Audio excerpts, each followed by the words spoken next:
Oba, boa noite. Obrigado pela presença de vocês. Nós vamos trabalhar em 3 blocos. Cada bloco tem 50 minutos, já começou a correr o relógio.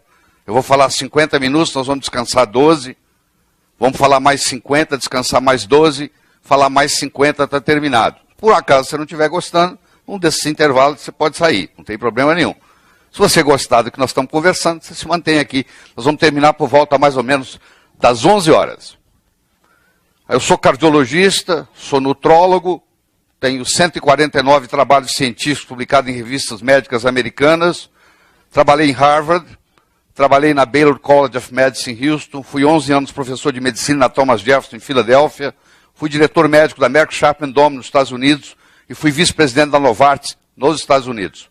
Tive a oportunidade de lecionar medicina em 22 países como professor convidado, escrevi 35 livros de motivacional, e hoje eu estou passando da área motivacional, voltando para a medicina, dando aula para médicos. Eu estou interessado nessa área de anti-envelhecimento há muito tempo, eu pratico isso em mim mesmo, na minha mulher, na minha família, há mais de 12 anos, e eu vou mostrar para vocês que isso é uma nova medicina, que uma vez que você entra em contato com ela, você nunca mais esquece, não é só ser bonito de fora para dentro, mas também de dentro para fora, é você ficar jovem até a hora de morrer. Esse é o grande segredo. Quando a fisiologia é otimizada, o corpo desencadeia um processo de autocura. No momento que você acerta os ponteiros, a doença vai embora. Se você for na floresta amazônica e cortar as árvores da floresta amazônica, você não precisa convidar nenhum animal de floresta para ir embora. Eles vão embora. Você não precisa convidar nenhum animal de deserto para mudar para lá. Eles mudam. Mudou a ecologia, os animais mudam. Animais de floresta vão embora, animais de deserto chegam. Se você muda a ecologia corporal, as doenças vão embora. Uma doença não consegue permanecer num corpo ecologicamente saudável. É impossível uma doença ficar num corpo saudável. Então, no momento que você melhora a sua fisiologia, que você melhora a sua ecologia corporal, as doenças vão embora. E se as doenças vão embora, consequentemente, você vai viver mais. Uma coisa chama-se idade cronológica, é a idade da sua certidão de nascimento. A outra coisa chama-se idade biológica, é a idade do desgaste do seu corpo. Eu tenho 65 anos na certidão de nascimento. No meu corpo eu tenho 51. Hoje tem máquinas que medem isso. Você pode medir qual é a sua idade biológica. Baseado em 44 parâmetros, você determina qual é a sua idade biológica. Você pode ter uma pessoa de 40 com corpo de 50, você pode ter uma pessoa de 40 com corpo de 30. Isso é a idade biológica. Na cronológica nós não podemos mexer. Na biológica nós podemos mexer. O que está acontecendo nos dias de hoje, infelizmente?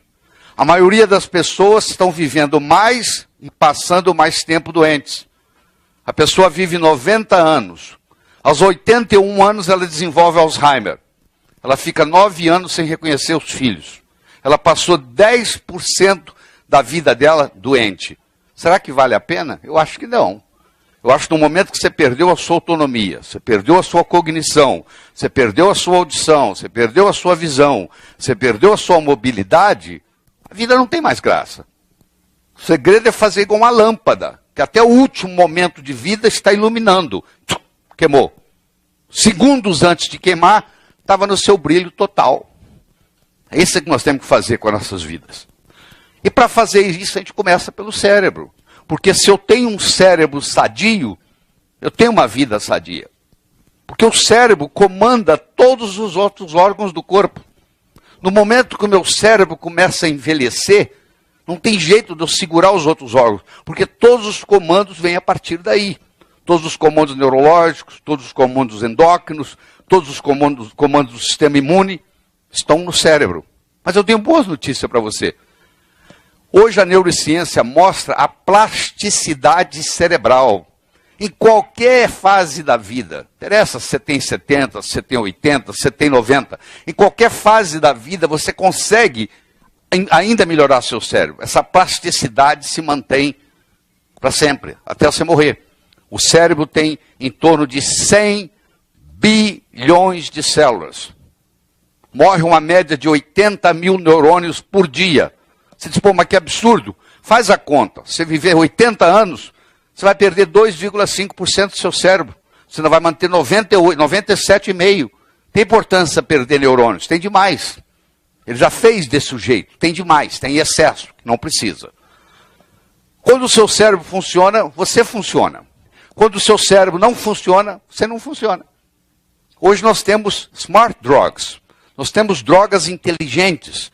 Nós temos drogas que pegam um cérebro como esse, que está todo furado de heroína, e ser um paciente com 20 anos de vício de heroína, e fazemos ele voltar a ser aquilo que é aquilo ali, ó. Porque isso aqui apenas está mostrando que o metabolismo e o fluxo nessas áreas está devendo, está precário, mas isso pode ser melhorado. Hoje nós temos neuroprotetores que fazem isso aqui voltar. No momento que eu dou a fisiologia certa para o organismo tem a sua capacidade de cura. Ele busca a sua capacidade de cura. Viver muito com saúde é o legado de um estilo de vida saudável. Eu não tenho aqui nenhuma mágica para você. Se você disser para mim que você vai continuar fumando, que você vai continuar ingerindo álcool em excesso, que você não tem um sono reparador, que você não sabe lidar com o estresse. Eu não estou dizendo para acabar com o estresse da vida, não. Eu acho que estresse faz parte da vida moderna. O segredo não é acabar com o estresse. O segredo é conviver com o estresse. Tem dois tipos de estresse. Tem o eu-estresse que faz bem e tem o distresse que faz mal. Se você é uma pessoa ativa, eu falo para você, eu vou dobrar o seu salário e quero que você vá pescar. Pro resto da vida. Você fala, que beleza. Daqui 2 semanas você está me ligando e diz, ó, eu quero meu trabalho de volta. Estou sentindo falta do engarrafamento de São Paulo. Entendeu? Porque você começa a sentir falta. Falta de ter o que fazer é estresse. Falta total de estresse é estresse. Isso que muitas pessoas não entendem. Tem gente que está estressada porque não está fazendo nada. Sabia disso? Não fazer nada, às vezes, é um estresse maior do que se estivesse fazendo. Porque a pessoa não fazendo nada, primeiro ela não se sente útil à humanidade. Ela não se sentindo útil, no cérebro ela começa a morrer. Sabe como você sabe quando a pessoa começa a morrer? Quando as suas recordações são mais fortes que as suas expectativas, que as suas aspirações. A pessoa que tem mais recordações do que aspirações, você já sabe que aquela pessoa começou a morrer. A pessoa que está focada no futuro, não interessa a idade, ela está viva. Agora, ela começou a falar, usar o verbo no passado, eu fiz isso, eu era aquilo. Você vai numa praça e assiste aqueles aposentados jogando dominó, e você põe lá um gravador, você vai ver que o verbo mais usado lá é no passado. Eu fiz, aconteceu, ocorreu. Ninguém conversa verbo no futuro. Todo mundo conversa o verbo no passado. Eu recomendo para você focar no seu futuro. Não interessa a idade. Porque é lá no futuro que você vai passar o resto da sua vida. Só por isso. Só por esse pequeno detalhe. Muito bem. Eu vou mostrar para você aqui, desde 1980 até 2020, o que está acontecendo com a população mundial. Você está vendo aqui um gráfico onde tem homens em azul, tem mulheres em vermelho, e tem aqui de 0 a 4 anos, de 10 a 14, de 20 a 24. Claro que à medida que vai subindo, vai diminuindo o número de pessoas. Eu quero que você só bata o olho ali e acompanhe meu raciocínio. Olha lá, ó, 1985, 1985, 1990, 1995, 2000, 2005, 2010, 2015, 2020. Olha o que aconteceu, a curva foi mudando. O mundo está envelhecendo. Não só o mundo está envelhecendo, como o mundo está ficando mais feminino. Porque as mulheres vivem mais do que os homens. Uma mulher brasileira vive, em média, 8 anos mais do que o marido, que geralmente já morreu. Você tem no jornal, toda sexta-feira, no Diário Popular, tem lá um anúncio de você fazer uma excursão de viúvas para Foz do Iguaçu. Quero ver se você encontra uma excursão de viúvos para Foz do Iguaçu. Você não acha? É. Então as mulheres vivem mais, olha lá. Olha, por isso que vai ter muito mais mulher do que o homem, olha lá. À medida que os anos vão passando, o mundo está ficando mais feminino. Então o que acontece? Nos próximos 8 anos, irá dobrar o número de pessoas no mundo com mais de 40 anos de idade. Olha que coisa absurda. Vai dobrar o número de pessoas com mais de 40 anos. Entre 2015 e 2020, o mundo terá mais idosos, acima de 65 anos, do que crianças. O mundo está ficando velho. E se esse pessoal todo estiver adoecendo, nós estamos perdidos. É verdade. 85% da verba de saúde é gasta nos últimos 2 anos de cidadãos. Os últimos 2 anos de um cidadão, se você pegar a verba, 85% da verba de saúde é consumida nos últimos 2 anos de vida dos cidadãos. Porque ninguém faz nada preventivo. Ele fumou a vida inteira, bebeu a vida inteira, se estressou a vida inteira e agora fala, agora eu quero. Agora já é tarde demais, agora o governo vai pagar. Agora nós vamos pagar a conta. Entendendo? Você está vendo aqui, ó, dos dados do IBGE, de 2005 a 2020, o que vai acontecer? O número de gente de 0 a 14 anos vai cair aqui, ó. E o número de indivíduos com mais de 65 anos vai subir aqui, ó. Está bem óbvio. Isso aqui não é só no Brasil, não. Isso aqui é no mundo inteiro. A estatística é a mesma. Os habitantes da Terra, incluindo os brasileiros, estão ficando mais velhos e o mundo está ficando mais feminino. Porque as mulheres vivem mais. Uma mulher de 60 anos de idade, ela tem 90% da força física que ela tinha aos 20. Um homem com 60 anos de idade, ele tem 65% da força física que ele tinha aos 20. O casal começa a envelhecer junto, ela começa a ajudar ele a atravessar a rua. É verdade ou não é? É vocês mulheres enrugam primeiro. Isso é verdade. Porque vocês têm a pele mais fina. Mas demoram mais tempo a envelhecer. Muito mais tempo. Então nós envelhecemos muito mais rápido. Tá? A velhice parece ser a única doença. Todas as outras estão contidas nela. Dizia o filósofo americano Emerson. É verdade. A maioria das doenças, sim, nós encontramos na velhice.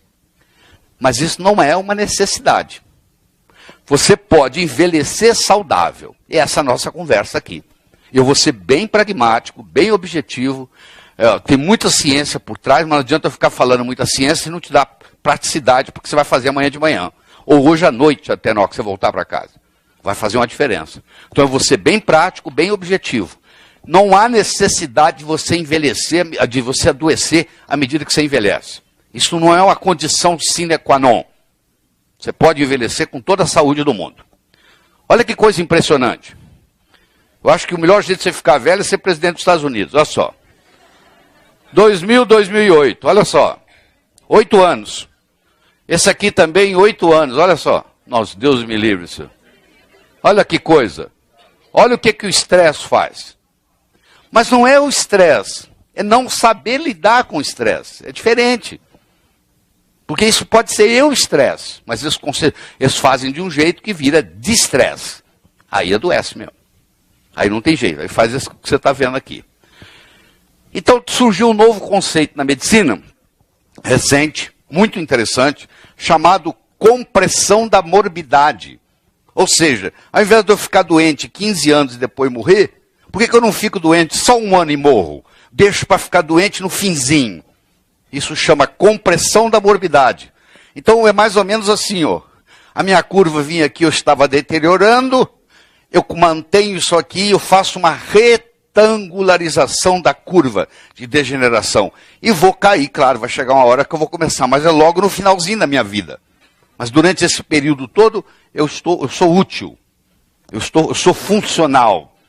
Eu não sou simplesmente um velho encostado que não escuto, que não enxergo, que uso fralda, que não lembro o nome dos meus filhos.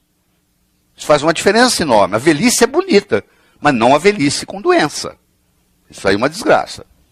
Então, aqui eu tenho 2 caminhos para ir aqui. Ó. A partir daqui, eu posso seguir esse caminho aqui, que a maioria segue, eu estou ficando velho, ou pode seguir esse caminho aqui e fazer a retangularização da curva de degeneração. Agora você pergunta, como é que eu faço isso? Como é que eu faço essa retangularização dessa curva? Isso hoje tem jeito de ser ensinado. Isso pode ser aprendido. Eu estou aqui para lhe ensinar isso, pode estar certo. Qual é o valor de prolongar a vida sem preservar a saúde? Não adianta você viver muito doente. Não adianta nada. O segredo é você preservar a saúde e viver muito. Porque automaticamente, no momento que você preserva a saúde, você vive muito mais do que você ia viver. Porque a maioria das mortes ocorre por doença. Ninguém morre porque ficou velho. Morre porque o coração falhou, porque o fígado falhou, porque o rim falhou, porque não deu mais, porque o sistema imunológico falhou. Você morre por doença, não pela velhice em si. Se eu consigo retirar as doenças da velhice, porque se você olha no reino animal, você vai ver que o leão, pouco antes de morrer, ainda está correndo ainda está caçando, ainda está brigando. Você vê o pássaro, ainda está voando. Você não vê nenhum pássaro, agora ele não voa mais, coitado. Entendeu? Na véspera dele morrer, ele está lá voando, cuidando da vida dele. Você olha na natureza, é só com o homem que isso acontece, o ser humano. Ele adoece. Então existem certos exames que podem lhe ajudar. E eu vou ser bem claro nisso, porque isso aqui não é uma aula para médico só. Tem muitos médicos na sala, mas a aula é geral. Mas, por exemplo, vou dar um exemplo para você. A maioria das pessoas hoje, principalmente as mulheres, tem hipotiroidismo. Isso hoje é uma epidemia. Não diagnosticada, mas é uma epidemia. A mulher, 8 a 9 vezes mais do que o homem, tem hipotiroidismo. Isso é uma epidemia muito grande. Existe uma explicação por que a mulher tem mais hipotiroidismo que o homem, que não vale a pena eu entrar em detalhes aqui. Existe um teste que você faz, chamado TSH, para saber se a sua hipófise está mandando a sua tireoide produzir os hormônios. Primeiro que os exames são errados, porque o nível de TSH mudou desde 2003 e a maioria dos laboratórios brasileiros ainda não se atualizou. A maioria ainda usa as medidas antigas, então todo mundo é normal. Você vai no médico e fala, você não tem nada de tireoide não. Entendeu? E pronto, aí a pessoa continua com o hipotiroidismo dela. Então a maioria dos laboratórios brasileiros, por exemplo, considera normal até 5,5. 27 vezes diferença entre 0,2 e 5,5. Poxa, vai dar normal para qualquer um, poxa. Você vai lá, é normal, você não tem nada. Quantas vezes o sujeito vai no médico, não tem nada, uma semana depois tem uma parada cardíaca. Pô, mas fez um check-up e não tinha nada. O médico espera passar daqui, ó. Na hora que está aqui fora do 5,5, agora você tem. Vamos esperar você ter para tratar. Por enquanto você não tem nada. Continua vivendo sua vida. Quando você tiver, você me chama. Que tipo de medicina é essa, gente? Quer dizer, só depois que eu tiver a lesão que eu vou ficar doente? Quer dizer que eu vou hoje e não tenho câncer de próstata. Eu vou daqui 1 ano, eu tenho câncer de próstata. Só que o câncer de próstata leva 20 anos para evoluir. Ou seja, quando eu fui ano passado fazer o meu check-up, eu já tinha câncer de próstata, porque ele leva 20 anos para evoluir.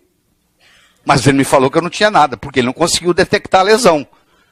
Distúrbio tiroidiano é a chave para a abertura das doenças autoimunes. Quando a tiroide não está funcionando bem, abre-se para todo tipo de doença.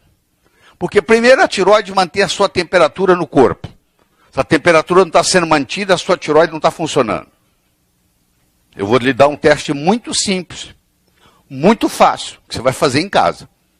Você vai comprar um termômetro, você vai colocar 5 dias seguintes debaixo na sua axila, por 10 minutos, antes de você levantar da cama de manhã. Você vai anotar a temperatura. Depois você vai juntar os 5 números, somar e dividir por 5. Se der menos de 36,6, não interessa o que o exame falou, você tem hipotiroidismo. Subclínico, mas tem. Vai fazer você viver menos e vai lhe dar uma série de doenças para você no futuro. Então isso não interessa o seu exame. O que interessa é se manter a temperatura. Se a sua tireoide não está mantendo a sua temperatura, você está envelhecendo mais rapidamente. Tá? Muito simples. Então a tireoide tem vários testes para fazer isso. Hoje, todo o processo de envelhecimento está ligado com a inflamação. É uma inflamação oculta. Ela não fica vermelha, ela não dói. É uma inflamação no sangue. Que tem 2 exames que detectam isso. A proteína C reativa e a homocisteína. Tá? A glicose. Ah, mas a minha glicose é normal. Hoje não é suficiente só a glicose ser normal, não.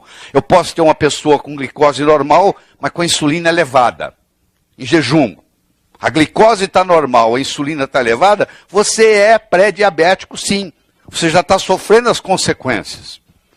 Eu digo que todo mundo é diabético 4, 5 horas por dia. Todas as vezes que você come uma refeição muito abundante, as próximas 4, 5 horas você é diabético, sabia?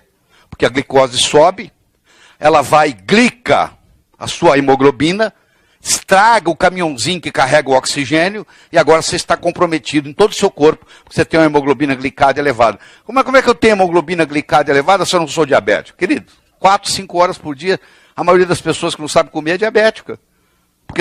Por isso que você fala assim, agora eu entendo.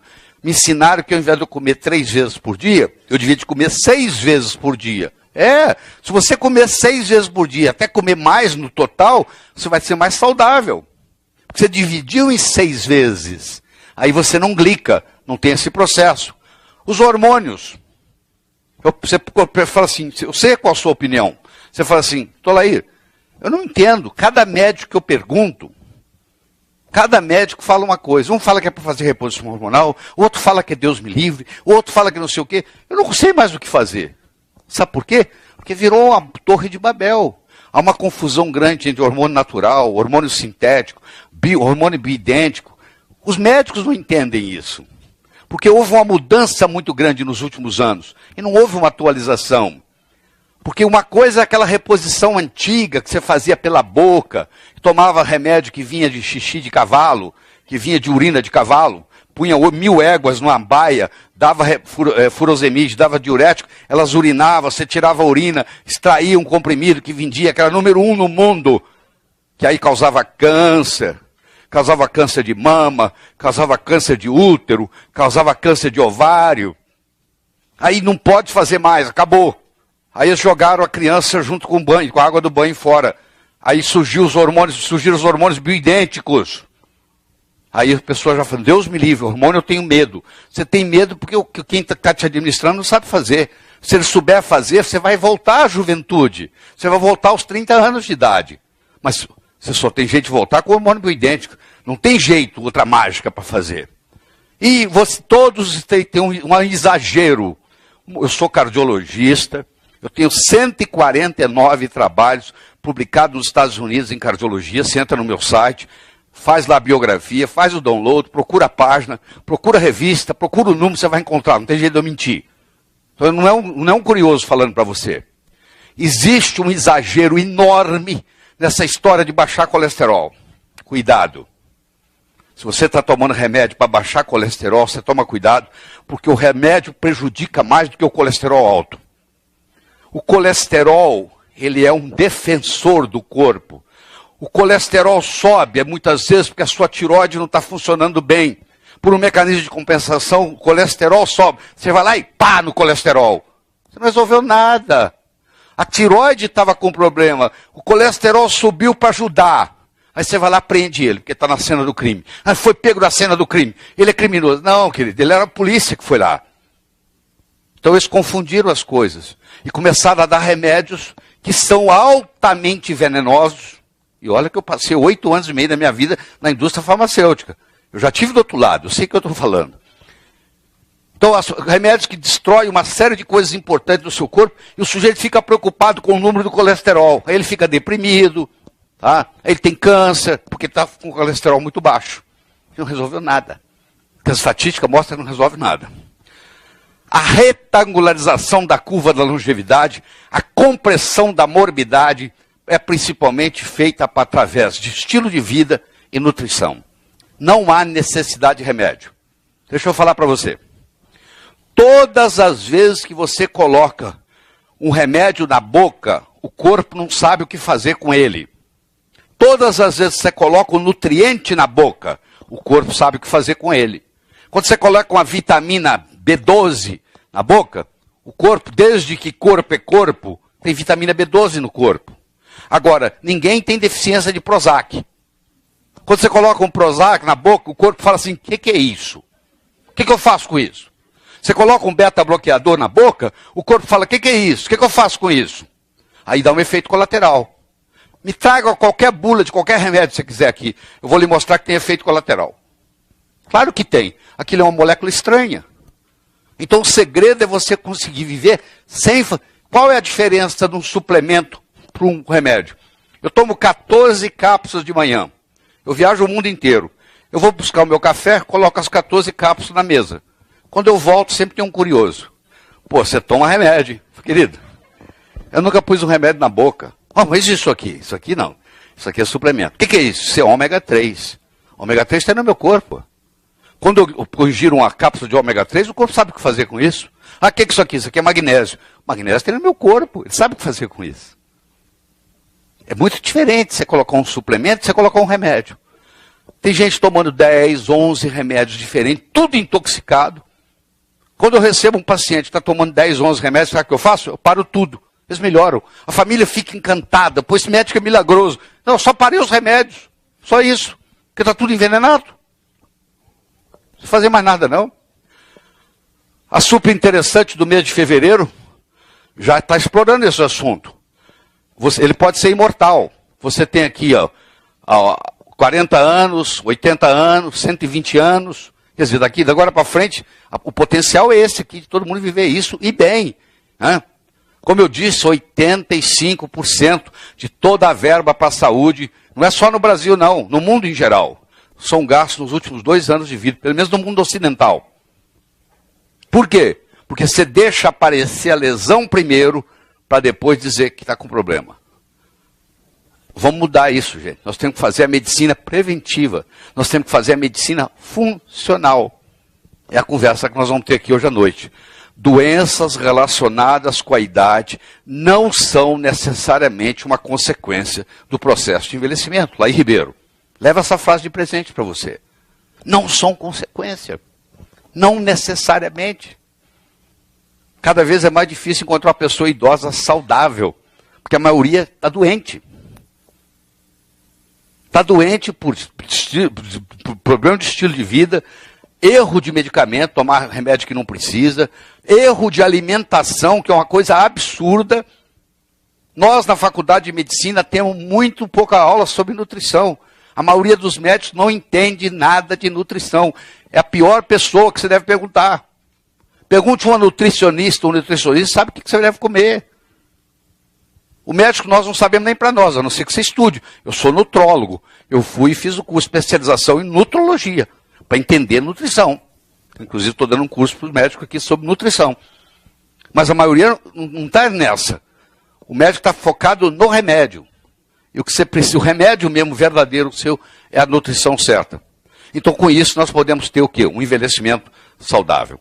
A pessoa pensa assim, é assim, eu vou assim, aí eu vou engordando, aí vem as doenças, aí eu morro. Não precisa, pode ser assim, Pelo contrário, pode ir ganhando até mais saúde com o passar dos anos. E isso é possível? É muito possível. Isso é possível para qualquer pessoa, para qualquer idade, para qualquer sexo, não faz diferença. Isso é possível. Existe imortalidade no planeta? Existe. Você sabia que uma água viva, ela não morre? Você sabia que ela é imortal? Ela pode morrer assim, você vai lá dar uma pancada, corta ela. Mas se ela viver por ela mesma, se não houver um acidente de percurso, uma água viva é imortal. Quer dizer, nós já temos no nosso mundo que nós vivemos um exemplo de imortalidade. Está aqui para você. A água viva é imortal. Pode entrar na internet e procurar que você vai ver. A imortalidade da água viva. O Graham Greene dizia o seguinte: há sempre um momento na vida em que uma porta se abre deixando o futuro entrar. Eu espero que essa noite seja marque para você. Porque eu vou lhe passar aqui no segundo e no terceiro bloco coisas extremamente importantes, extremamente pragmáticas, que pode revolucionar o seu estilo de vida, que pode revolucionar a sua saúde, e você pode sim retroceder o seu relógio biológico. E não é nada espetacular, não é nada difícil, não é nada caro, são procedimentos que você vai fazer com você mesmo. Entendeu? Eu não estou aqui, você tem que ir nos Estados Unidos, você tem que ir na Suíça tomar não sei o quê, não é nada disso não. São coisas simples que funcionam, extremamente objetivas.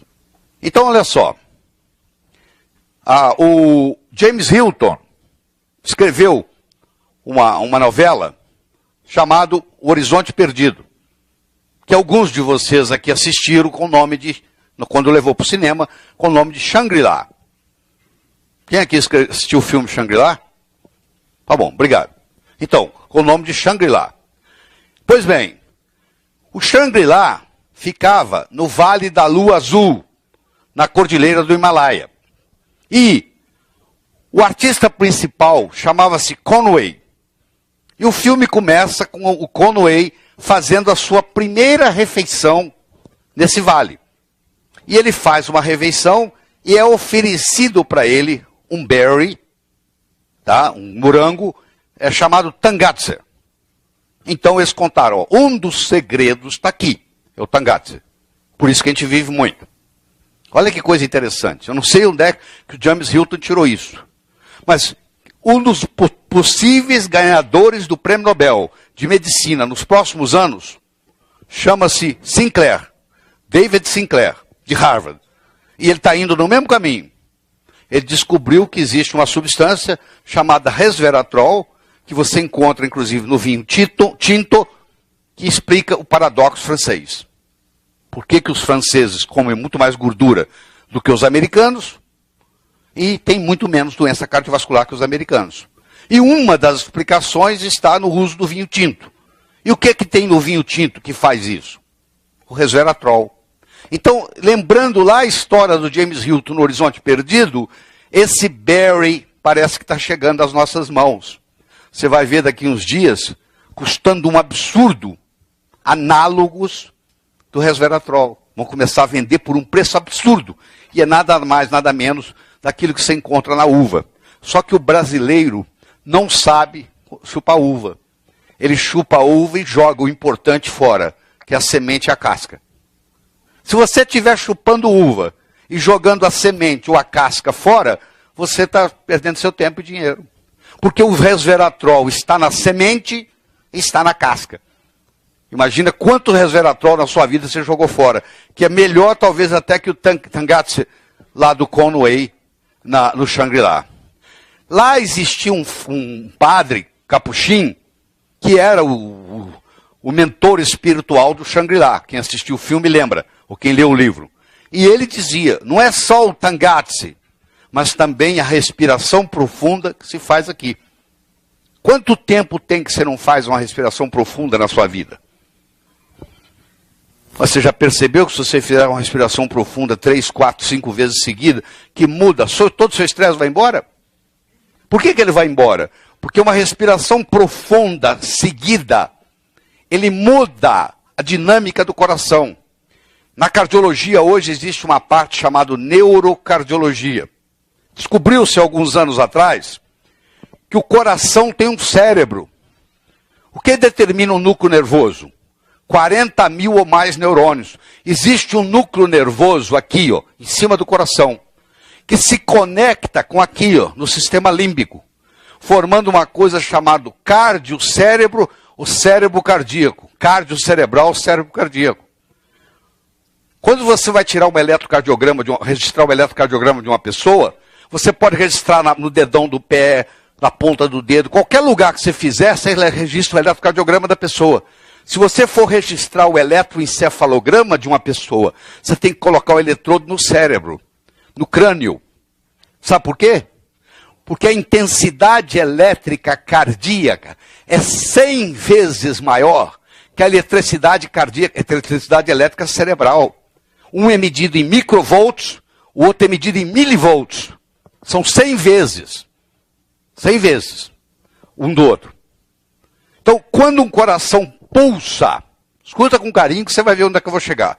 Quando o coração pulsa, todas as células do corpo respondem a essa pulsação. A energia eletromagnética de um coração batendo chega a 3 metros. Então, se eu tiver a 6 metros de uma pessoa, 3 metros dele, 3 metros meu, o meu coração está encostando no coração, está influindo no coração do outro e vice-versa. Não estou gostando desse ambiente. Por quê? O coração está incoerente. Os obstetras foram os primeiros que descobriram isso. Os obstetras descobriram que quando um feto está em sofrimento, a frequência cardíaca do feto fica fixa. E tem que ser feito o parto de imediato, senão o feto morre. Está em sofrimento fetal. Nós, na cardiologia, usamos isso do seguinte modo. Estudos mostraram que quando um paciente entra na unidade coronária com infarto e tem uma frequência cardíaca fixa, nós sabemos que ele vai morrer na unidade coronária. Ele não vai sair dali, porque acabou a variabilidade cardíaca. uma pessoa é mais jovem do que a outra, biologicamente, se ela tiver uma variabilidade cardíaca maior. À medida que os anos vão passando, por cada década, você perde 10% da sua variabilidade cardíaca. O coração vai ficando num batimento fixo. Mas não é só variabilidade cardíaca, é também a coerência dessa variabilidade. Então, quando nós praticamos uma respiração profunda, nós restabelecemos essa coerência. Olha que interessante, um cara que não é médico, um escritor, James Hilton, escrevendo esse livro em 1935, Horizonte Perdido, o cara lá no filme, na novela, no Shangri-La, o capuchinho lá do local, dizendo o seguinte, ó, você tem que primeiro comer esse berry, que hoje nós traduziríamos que é o resveratrol, que é a uva, e você tem que fazer essa respiração profunda, que hoje nós sabemos que é a coerência cardíaca. Eu não sei como que isso foi passado na novela de James Hilton, mas eu acho que existe alguma ligação aí, um modo de chegar a esse conhecimento até nós, de coisa simples e objetiva. Então vamos estudar o mundo. Vamos ver onde é que tem os centenários. Onde é que tem gente com mais de 100 anos vivendo. O lugar onde mais tem gente velha no mundo é em Okinawa, no Japão. O segundo lugar é na Sardenha, uma ilha que pertence à Itália. O terceiro é no Equador, num lugar chamado Vilcabamba. O quarto é na Abcásia, parte da Geórgia, antiga parte da União Soviética. E o quinto é no Paquistão, num lugar chamado Hunza. Esses são os 5 lugares do mundo onde se tem mais gente com mais de 100 anos. Então, se eu for na ilha de Okinawa, lá no sul do Japão, eu vou encontrar indivíduos com mais de 100 anos de idade que estão praticando artes marciais ou fazendo ginástica, ou correndo com mais, esses aqui são centenários, com mais de 100 anos de idade. Essa senhora aqui é a senhora mais velha do mundo, a pessoa mais velha do mundo vivo hoje é essa senhora aqui. É a pessoa mais velha do mundo, ainda viva, é uma japonesa chamada Kama Shinen, com 114 anos, esse ano de 2010, ela está sentada aqui conversando com as amigas, com 114 anos. Ela é de Okinawa. Aqui está a Ilha da Sardenha. Tem um fato interessante na Ilha da Sardenha. Em todos os lugares do mundo onde tem centenários, são as mulheres que vivem, mais do que os homens. Os homens já morreram, é tudo mulher. O único lugar no mundo onde os centenários, os homens e as mulheres se igualam, é na Sardenha. Lá não se sabe por quê, os homens e as mulheres estão vivendo iguais. Estão com mais de 100 anos vivendo igual. Aqui está Vilcabamba, no Equador. Aqui está Abcásia, na Geórgia. Aqui está Hunza, no Paquistão. Aqui os moradores de Hunza. E aqui está a mulher mais velha registrada no mundo. Ela morreu em 1997. Ela era uma francesa. Essa mulher, ela viveu 122 anos. Registrado. É a pessoa mais velha que o mundo já teve. Se você medir em Okinawa, para cada 100 mil habitantes tem 58 pessoas com mais de 100 anos. Se você medir na Sardenha, para cada 100 mil pessoas tem 34 com mais de 100 anos. Se você medir nos Estados Unidos, para cada 100 mil pessoas, tem 10 com mais de 100 anos. Você olha a diferença, 6 vezes mais, Deve ter alguma coisa diferente aí. A população de centenários deve chegar a 2,2 milhões em 2050. Era apenas 145 mil em 1999. Então, mais uma vez, provando para você que as pessoas que o mundo está ficando mais velho. O mundo está envelhecendo e o mundo está ficando mais feminino. Uma das explicações que se tem é pelo processo de alimentação. Ou eles estão usando a dieta paleolítica, ou eles estão usando a dieta mediterrânea, é a falta de estresse, é uma série de componentes que chegam a isso. Essa mulher praticou esgrima até os 85 anos, andou de bicicleta até os 100, viveu mais que seu advogado. Isso é muito importante, né? Sempre teve uma dieta muito rica em azeite de oliva extra virgem, que ela atribui a capacidade dela. Nós estávamos hoje num grupo de médicos aqui, dando um curso sobre nutrição. Nós estávamos mostrando que o azeite de oliva extra virgem tem uma substância chamada neocantal, que destrói os amiloides, que vão depositando no cérebro, fazendo a gente ter Parkinson e Alzheimer. Então é importante entender esses aspectos. E ela morreu em 1997 com 122 anos. Então, Quer dizer que o azeite de oliva resolve o problema? Ajuda. Mas não é qualquer azeite de oliva. Não é aquele que você compra na gôndola do supermercado. Sinto decepcioná-lo. Ele tem que ser extra virgem. Ele tem que ser prensado a frio, que é quase um pleonasmo. Ele tem que ser em vidro, ele não pode ser em lata, porque o de lata libera metal pesado, está provado isso. E ele não pode ser vidro claro. O vidro tem que ser escuro. Se ele está na gôndola do supermercado e ele é um vidro claro, e ali a luz está batendo 24 horas por dia durante 3 meses, já houve oxidação daquele produto. E para ele ser extra virgem, prensado a frio, em vidro escuro, você só vai encontrar em importadoras. E uma garrafa custa em torno de 45, 46 reais. Então eu não estou fazendo propaganda de nada, que nós usamos em casa é uma chamada esporão. Tá bom? Aí sim, uma colher daquilo faz diferença. Porque a maioria do azeite de oliva que você está usando, se ele for de vidro claro e tiver na gôndola do supermercado 2, 3 meses, tudo que você está buscando já acabou. Então é uma diferença muito grande, tá bom? Então não é simplesmente qualquer azeite de oliva que faz isso não. Então os amiloides, essas substâncias depositam, aí existe uma substância chamada oleocantal, que diminui as ciclooxigenases, é um anti-inflamatório e um antioxidante potentíssimo, substâncias que combatem os beta-amiloides cerebrais. Então essa é uma das explicações, porque naqueles lugares onde se faz uso mais frequentemente do azeite de oliva extra virgem, prensado a frio, no vidro escuro, tem essa substância oleocantal que faz uma diferença. Existe uma outra substância também no azeite de oliva que chama oleoropoína. Está chegando ao Brasil, que é uma extraída principalmente da folha da oliveira, com inúmeras propriedades benéficas para a saúde. Então é uma combinação de coisas. Muito bem. Um dos óleos mais ricos em ácido oleico é o óleo de azeite de oliva, que é um monossaturado ômega 9. Você já deve ter visto essa terminologia. Que é do 9º carbono, a partir desse grupo aqui, você conta, é um ômega 9, que é o ácido oleico, que é um ômega 9. Então eu quero responder para você essa noite aqui 2 perguntas. A primeira pergunta é por que a gente fica doente. E a segunda pergunta é por que a gente envelhece. Acho que se nós somos capazes de responder de uma forma pragmática essas 2 perguntas, por que nós envelhecemos, por que nós adoecemos e por que nós envelhecemos, e o que nós temos que fazer para melhorar isso, faz uma diferença enorme. Então vamos começar por que nós adoecemos. Nós adoecemos por 4 mecanismos, só 4. Ingerimos coisas que não deveríamos de ingerir. Deixamos de ingerir coisas que deveríamos ingerir. Temos um nível de estresse altíssimo.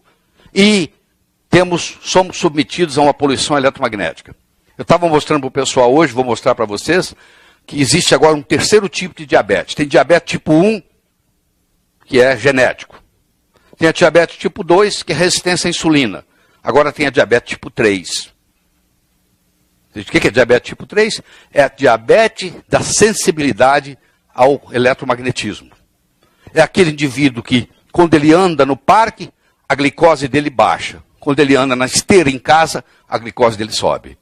Então tem estudos mostrando que para tem indivíduo que não faz diferença nenhuma. Ele pode andar no parque ou andar na esteira, a glicemia baixa. Mas tem pessoas que quando anda na esteira, a glicemia sobe, quando anda no parque, a glicemia baixa. Essas pessoas têm um tipo de diabetes que responde à eletricidade. Então eles são pessoas super sensíveis à eletricidade, a computadores, a lâmpadas fluorescentes. Então está sendo introduzido um novo conceito, a diabetes tipo 3, que é a diabetes devido a essa sensibilidade à eletricidade. Então vamos começar com as toxinas. Infelizmente, hoje mesmo um recém-nascido, se você medir, eles fizeram recentemente em San Diego um estudo, os bebês já nascem nas maternidades com um número absurdo de substâncias que não deveriam ser encontradas no sangue deles. Já vêm contaminados. E hoje é muito importante entender que a programação metabólica já começa dentro do útero. Uma criança que nasce, por exemplo, com menos de 2,5 kg, provavelmente vai ser no futuro hipertenso, vai ter doenças cardíacas e vai ser mais propensa à obesidade. Nós sabíamos que quando nascia excesso, dava problema. Hoje nós sabemos que o contrário é verdadeiro também. David Barker, do Southampton Hospital na Inglaterra, fez estudos lindos mostrando a importância do tratamento da nutrição que você tem dentro do útero. Então, quando chegou nessa fase, já tem a programação metabólica feita. Pô, eu me sinto até envergonhado de conversar sobre isso, porque eu acho que isso já devia ter parado no mundo há muito tempo. Eu tenho um livro chamado Fumar ou Não Fumar, a decisão é sua. Eu cansei de ver gente morrendo na unidade coronária, pedindo cigarro para a enfermeira. Pô. A queima de um cigarro desse dá mais de 4.800 substâncias químicas, das quais quase 100 são carcinogênicas. Antigamente, você deixava um cigarro no cinzeiro, ele parava de queimar. Hoje ele não para mais. Ele queima até o final porque ele tem um filete de pólvora aqui dentro. Liberado. Tem amônia aqui para liberar mais nicotina. Se fosse só isso, a agricultura do tabaco está cheia de pragas. Então os herbicidas tiveram que aumentar. Então o cigarro hoje faz muito mais mal do que há 10, 15 anos atrás. Eu acho que há 10, 20, 30, 40 anos atrás, um indivíduo fumar, até que eu entendo, não tinha informação. Você sabia que em 1920, isso está nos laudos, está nos livros, em 1920, quando uma mulher se engravidava, ia no ginecologista obstetra dela e falava, doutor, eu estou muito nervosa. Sabe o que ele falava? Você precisa começar a fumar. Porque fumar relaxa. Muitas mulheres começaram a fumar durante a gravidez. Olha que absurdo. Olha que estrago que isso ocorreu. Mas isso é naquela época, nós não tínhamos informação. Hoje nós temos. Eu acho um absurdo hoje. Tem estudos mostrando que a mulher que é casada com um fumante desenvolve 2 vezes mais câncer de pulmão do que a mulher que não é casada com um fumante vizinha dela. 2 vizinhas, uma ao lado da outra. O marido é fumante, o marido não é fumante. Se o marido é fumante, a que é casada com o marido fumante, a chance dela desenvolver câncer de pulmão na vida é 100% maior, é o dobro da vizinha que o marido não fuma. Então, quando alguém está fumando, incomoda sim, porque hoje o fumante é passivo. Eu tenho um caso que vocês não vão acreditar. Com essa história do livro que eu escrevi, Fumar ou Não Fumar, a decisão é sua, eu recebi vários comunicados. Deixa eu lhe contar um absurdo.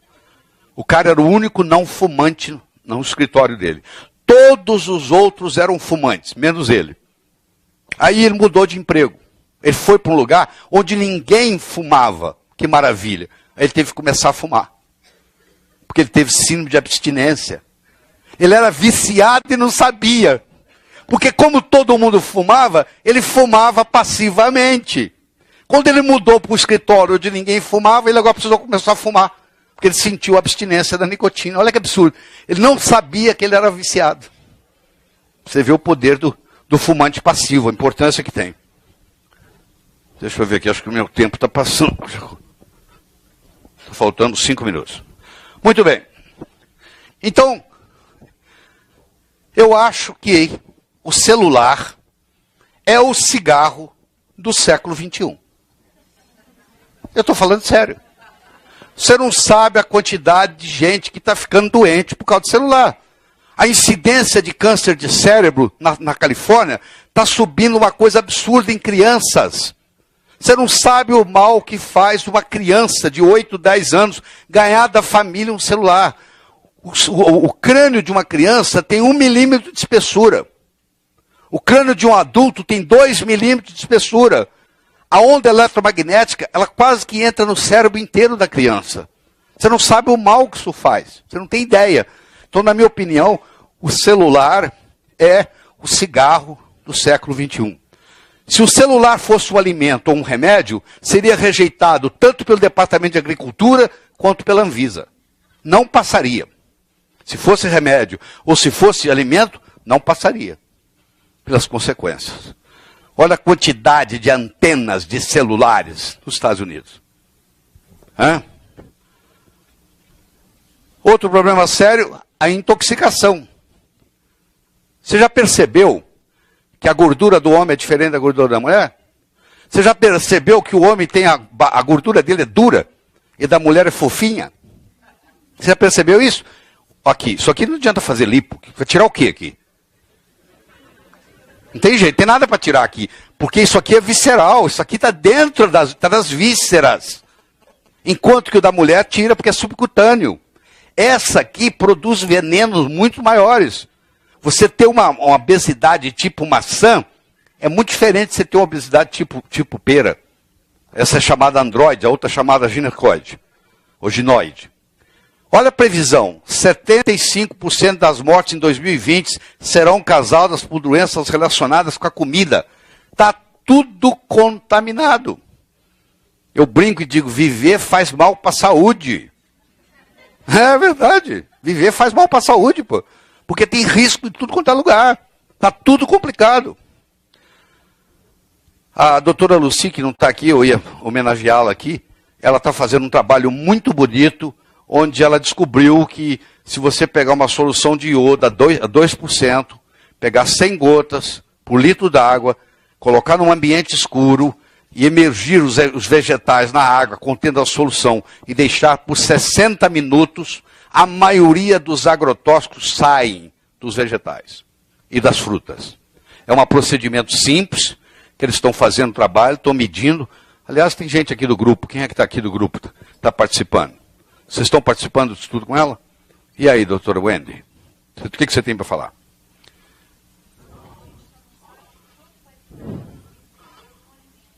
Mas não tem importância, pode ficar o que quiser, porque não tem excesso de iodo. Quando o iodo é demais, ele sai na urina.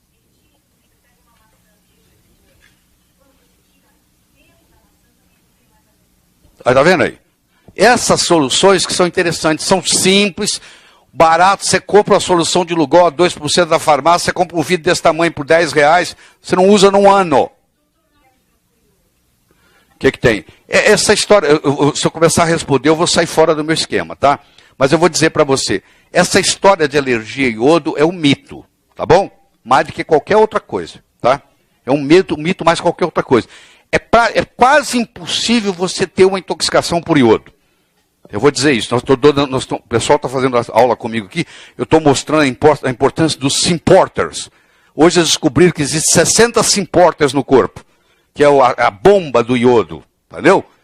Como tem a bomba só de potássio, hoje tem a bomba só de iodo. São symporters.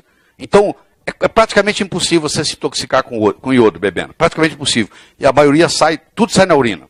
Tem gente que toma 50 miligramas de iodo e sai 24 horas, sai tudo na urina, porque os symporters não estão funcionando. Mas se você quiser me perguntar depois com mais detalhes, eu te informo. Olha a alimentação que tem aí, ó. É isso aí, ó. Você não sabe o que tem nisso aqui de gordura trans. Gordura trans, meus amigos, é antinutriente. Não é que não é um nutriente, é um veneno. Você pega uma margarina na sua casa, abre uma margarina e deixa lá. Mosquito não chega perto, barata não chega perto. Ninguém quer margarina, só você. 1000 vezes a manteiga, tá? 1000 vezes. Pelo menos a manteiga tem ácido butírico, que não deixa você ter câncer coloretal. Pelo menos previne contra coloretal. Quer dizer, é um absurdo. Nós passamos da manteiga para a margarina. 1000 vezes a manteiga. 1000 vezes. Tá? Bom, eu nunca falo mais do que 50 minutos. Eu falo 50 minutos, nós vamos ter um descanso, falo mais 50 e assim por diante. Nós vamos ter 12 minutos de intervalo. Vai ter um café e uma água aí fora. Quando tiver faltando 1 minuto para nós retornarmos, você vai escutar lá fora esse sininho aqui, ó. Aí a gente volta. Eu converso mais 50 minutos. Agora eu vou entrar na parte mais pragmática do processo, porque eu tenho que criar uma base primeiro. Para construir, a gente primeiro faz o alicerce, depois levanta as paredes, depois põe o teto. Nós agora vamos para a segunda fase, que é levantar as paredes.